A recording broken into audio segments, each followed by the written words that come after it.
নবী এখন কই যাবেন? আমার পেয়ারা নবী নতুন স্টেশন খুঁজতেছেন, নতুন দাওয়াতি প্ল্যাটফর্ম খুঁজতেছেন।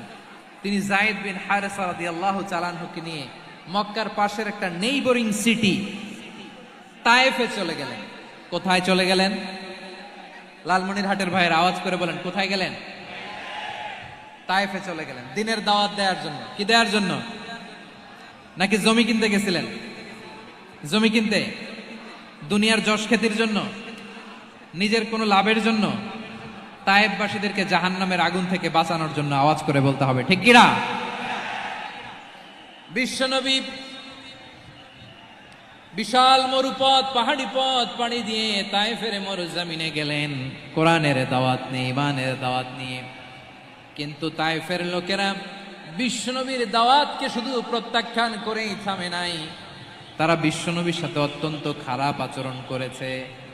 বিশ্বনবীকে শারীরিকভাবে হেনস্থা করেছে, আমার নবীকে শারীরিকভাবে অত্যাচার করেছে, আমার পেয়ারা নবীর গায়ে পাথর মেরেছে, বিশ্বনবীর গা বেয়ে ঝরঝর করে রক্ত ঝরেছে, নবী জামিনের মধ্যে লুটিয়ে পড়েছেন, আবার মেরেছে, আবার নবী হাঁটতে শুরু করলেন, পেছন থেকে আবার মেরেছে, আবার নবী রক্তাক্ত হয়ে জামিনের মধ্যে লুটিয়ে পড়লেন, আবার মেরেছে।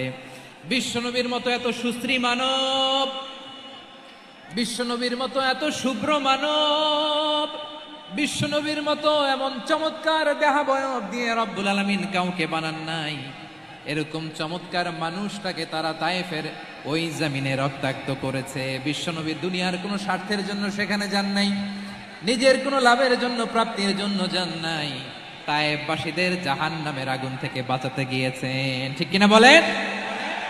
খেয়ে না খেয়ে দিনী প্রচারের কাজে নিজেকে দিয়েছ বিলিয়ে, তায়েফের কাফিরেরা চিনল না সে আলো, দুষ্ট ছেলেদের পিছু দিল লেলিয়ে, পাথরের আঘাতে ক্ষত বিক্ষত হয়ে সারা শরীর থেকে রক্ত ঝরে। হে রাসূল তোমাকে ভুলি আমি কেমন করে, হে রাসূল তোমাকে ভুলি আমি কেমন করে। পারেন না আপনারা?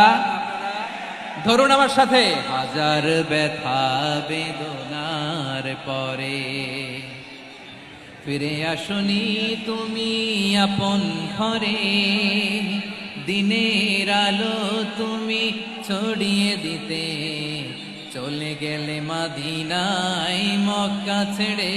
হে রাসূল